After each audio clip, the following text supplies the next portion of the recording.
Hi, everybody. This is the Kubernetes.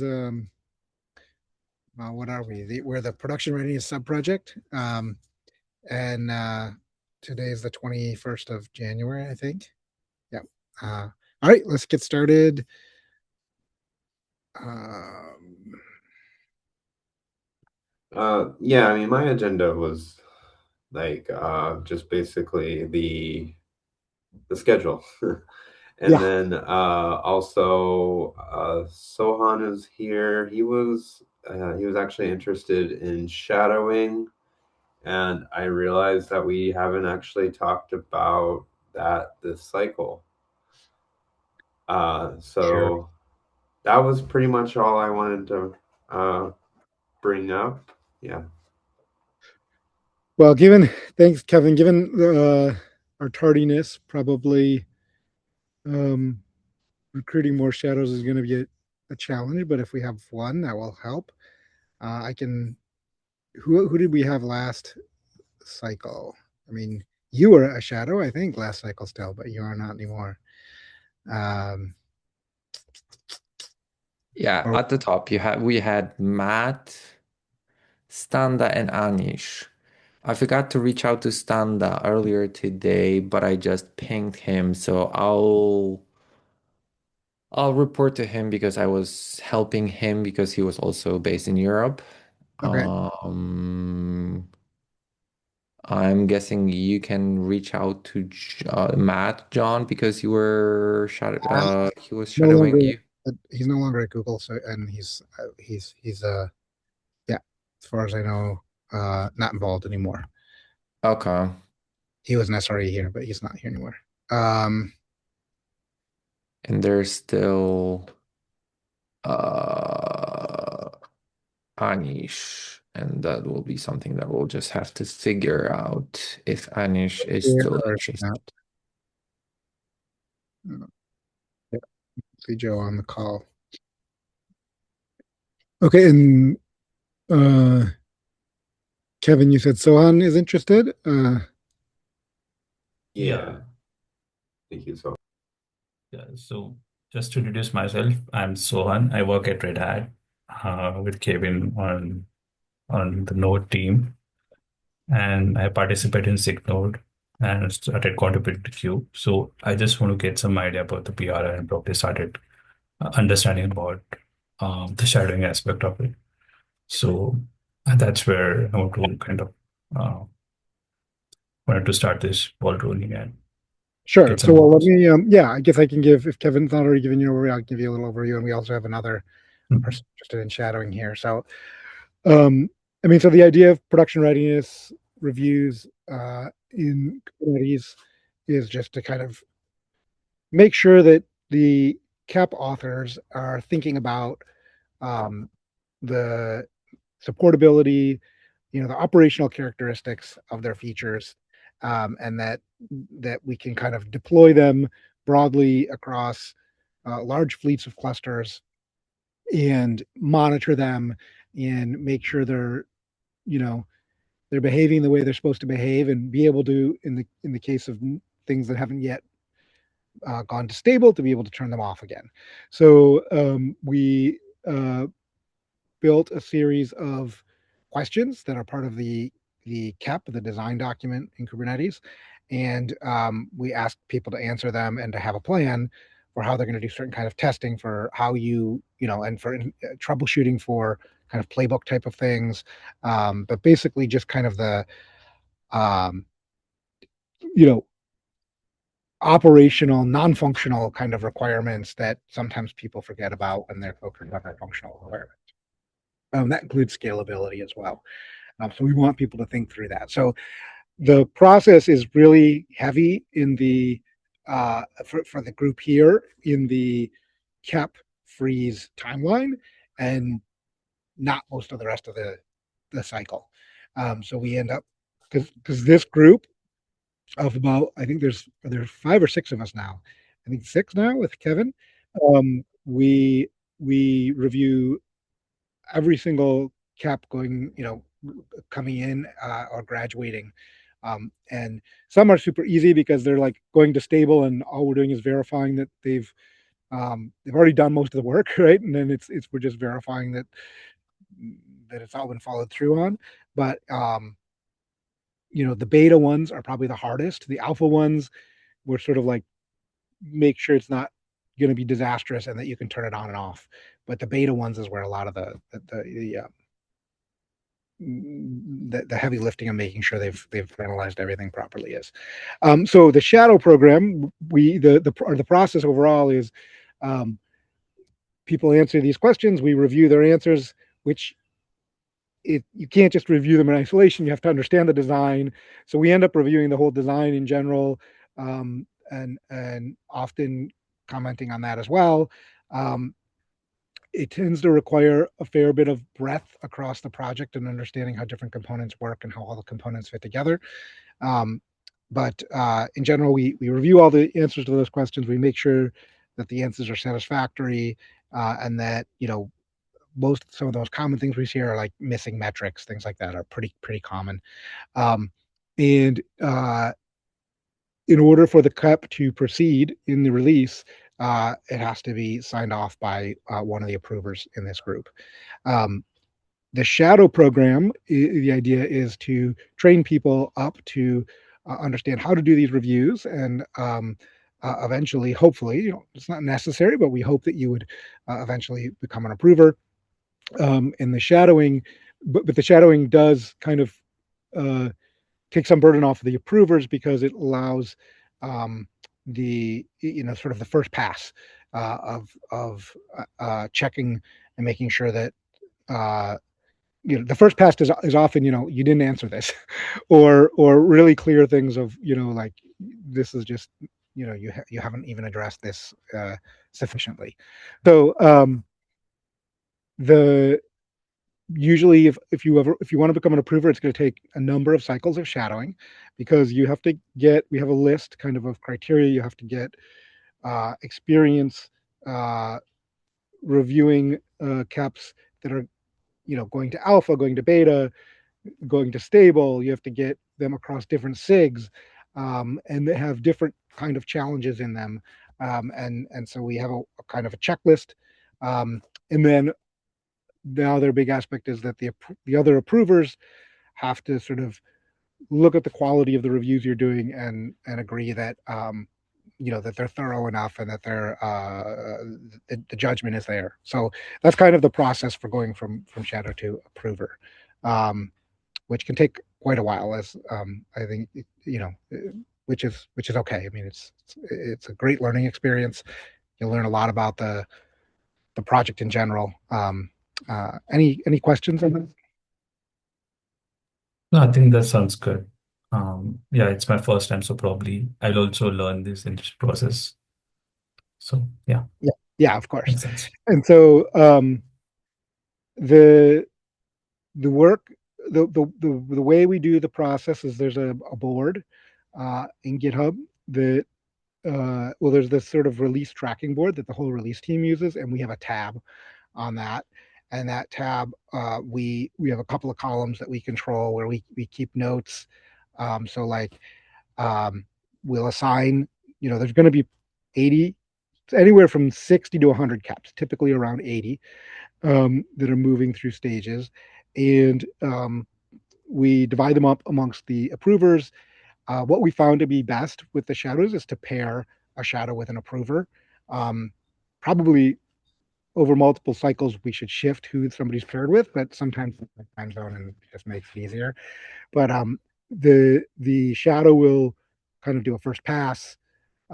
We can also do live. Depends. You'd work it out with whoever you're paired with, but basically, it's often valuable to just sit down together and kind of go on a call and just have the approver go through and say, "This is how I do it." Right? I first look at this. Then I look at that. Then I think about this. I think that can be helpful for shadow. So I don't know, Kevin, you went through this most recently. Like, what am I missing?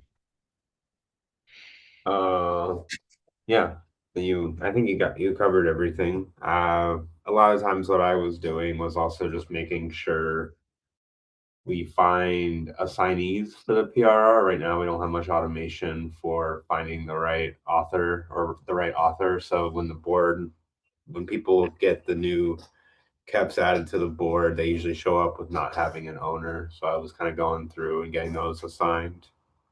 And then what we typically do for the shadows is, I guess, whoever your approver is, and they assign PRRs to them, then the shadow is usually the person that does like a first pass. I guess for me, since I am new, I don't know if I'll have a lot of PRR ones assigned to me. So please, I guess to the team, feel free to rebalance a little bit. I was trying to take a look and see which ones are there, but I imagine I tend to just take whatever the previous kept cycle was and then assign that to the new one for now to at least get a name on that one, but we can always rebalance that one.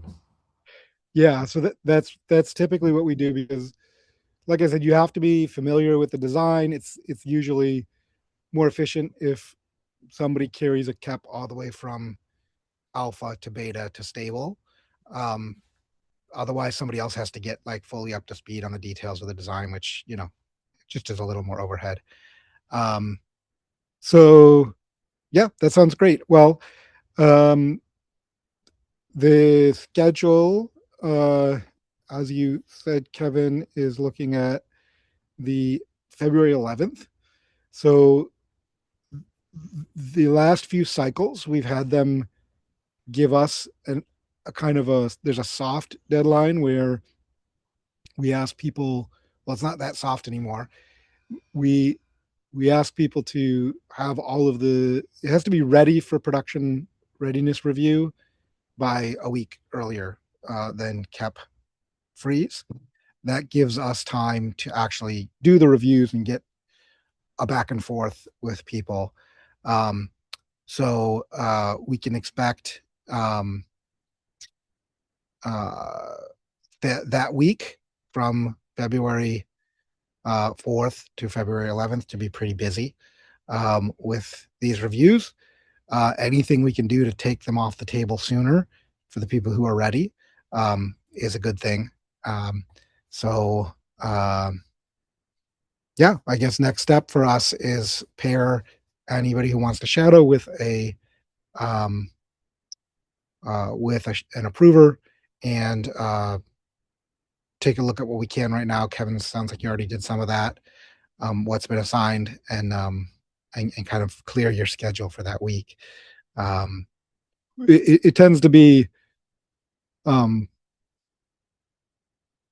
I don't know. It varies. Like it hasn't been too bad now that we've got a little more. We got more approvers. Um, the it used to get really intense during those last few days, but now you do a review and most people it takes them a while to respond. So you make a pass through all your caps, um, which depending on how familiar you are with it could take anywhere from 5 minutes to 2 hours for one cap, and how complex it is. And then, you just keep iterating until they're all closed out. And do we have I can't remember what like for being a shadow is the main thing. There's like an org that we have to add so they have access to the board. Correct? It wasn't there. I Yes. know. Yes. I know Sohan is already I think I believe you're already a Kubernetes org member. So step If you're one not is an org member, we won't be able to add you. We have to do it a little differently. You have to work with your um, approver to like more closely. If you're an org member, you can be added to the group uh, that has edit for those columns on the board. So I pasted the link to the board that we should update with the shadows. We should probably just clean the older ones that are not anymore yeah, they don't shadows. around. I'm Yeah. looking at that list. It's pretty long. I pinged both Anish and Standa. If I'm gonna hear back from them, oh, I remember Ben was also doing shadowing. I'll ping Ben him. was. Mo has He, done it occasionally. Yeah. yeah, Bridget. Bridget and Cece also done it in the past. Yeah. I'll ping some of the folks, Thank you. whoever responds, and I'll update that list so that it's a little bit more up to date. And I'll make sure to add Sohan over there and drop everyone else. And then Almadi, is that how say your name? Are you interested in jumping in and shadowing this time around? Yeah, yeah, I'm interested. Can you hear me? Yes. Yeah, all right. Okay. Um, what is your time zone? GMT +1 doesn't conflict with Europe. I'm in Eastern. What's that? I'm in Eastern time. You're in Eastern time. Okay. Yeah. So El Mahdi, if I'm looking correctly, you're not a Cube member yet. Sohan, I think you were because I was looking a minute ago at your profile. And also you mentioned that you were working in the SIG Yeah. node. Yeah. Signal Yeah, Q. you're already a member, so that will be easier for you. As you said, I'm not a NORC member. Okay. So that might be a little bit harder for you, but I think we can make it work.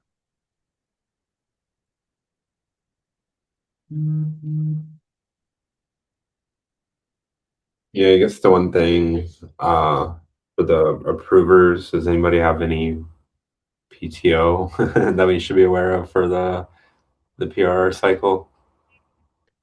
Not before that. not before Not that. before the freeze. I Okay. do at the end of February, but we'll be through it. Okay. Same. Wojciech is out this week, but I think he's back next week. Okay. All right. Perfect. So I Yeah, guess I I don't think know. he there is a winter holidays because it's spread different parts of Poland have it at different time. I think his at the time where his part is currently on. Yeah, somebody was telling me Krakow and Warsaw have different winter. Correct. Yeah. Correct. I think I'm with Krakow, so we're very far to like second half of February. Okay. Okay, so we need somebody to pair with Almadi. I think that's the only, and it sounds like Sohan's going to pair with Kevin. Oh, so just have one question on that. So I'm currently working on the integration side of Q and DRA. So there are a couple of gaps around DRA that I want to go through from end to end. So whoever is Yeah. working on that, I think, I Uh, mean, from the approval side, it would help us yeah, in, it's often me because I'm already familiar with the caps, but I think Kevin and yeah, I mean, Almadi whoever is sometimes. working, like probably I can shadow them and get like Sure. end-to-end stuff. So Yeah. No one's Yeah. gonna be angry if you do more than just mine. But Yes. yeah, feel free to take a look at the ones that interest you. One thing I also tried to do as a shadow was kind of challenge myself for ones that I was a little less familiar on. Probably more, especially as shadowing David, I had to brush off more on the API machinery, which is things that I hadn't actually reviewed. So that was always kind of helpful, like especially just to keep in mind, like maybe taking a few that are not something that you have looked at is a good learning exercise. But yeah, I was gonna probably ask Wachek if I can shadow some of the workload or approve some of the workload aware scheduling ones, since I'm already reviewing a lot of those out of interest on my end. So I'm already reviewing those now. So I might put my name on those. But anyway, that's all. Okay. Amadi, if you're in GMT +1, so that's the same as Matcha and Wojciech, I think, right? So maybe when Wojciech gets back, because if you're already working Matcha with one shadow, we can see if he's available. What do you think? Okay. All right, then. Is there anything else, or shall we wrap it up? Oh, I guess one thing that Maciek did point out to me, we do have a script now that will report if the PRR like template is out of date on the PRs. If you are was helpful. I think I forgot the name of it, but Does that run automatically now, or is it a manual? it does not. So it Does doesn't. not, because there are still some inconsistencies in a couple. It is called, I was running it earlier today. That's awesome. That's super helpful because that's always a pain to.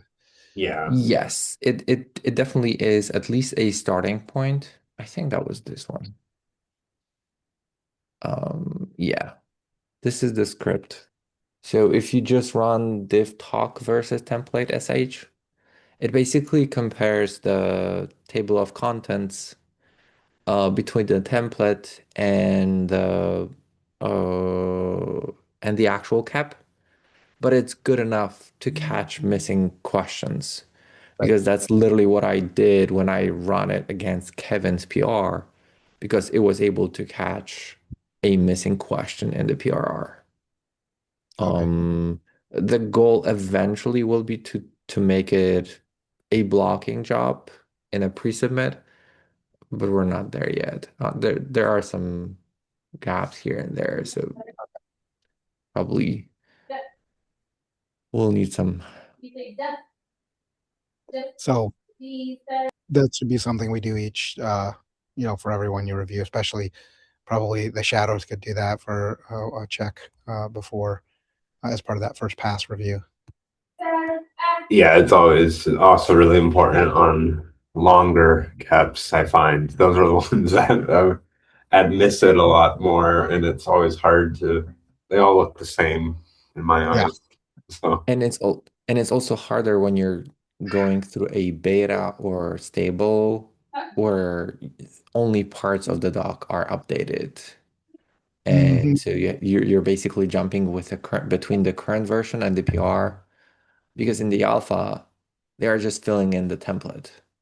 And the follow-ups, they only update the missing parts. And that's where it's Well, harder. there's also there are certain questions where it's like, we will do this testing during beta, and then you have to go back and make sure they did, right? And they have to they have to go, or sometimes the answer is, we'll do this next cycle, because and then if they don't touch that part of the template, and you don't go back and read the whole thing, you'll miss that they didn't actually do that, right? So that's another thing you have to read all the questions, even if it's not just the deltas, I guess is the point. I got a confirmation from Anish that he will be doing, but Ben shadowing, but Ben is not.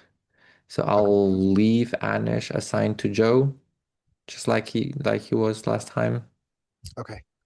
Or I don't know, you can sync with Joe and eventually take him over. Yeah, I haven't talked to Joe this year yet, so I don't know what's. And I'll get info from Standa and yeah. And that would mean we have 3 or 4 shadows, which is That's pretty good. a healthy, yeah. Yeah.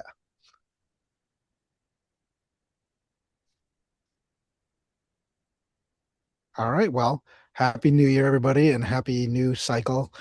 Um, uh, check your calendars for that week, and let's see, the next meeting is just before.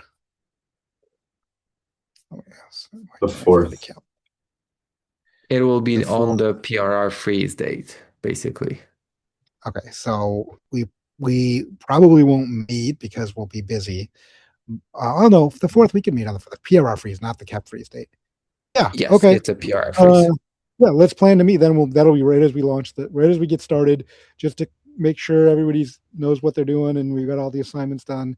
But most of our communication is on Slack. So for the shadows who are new, like that's where be sure you're in the PRR channel in Slack, and yeah, it's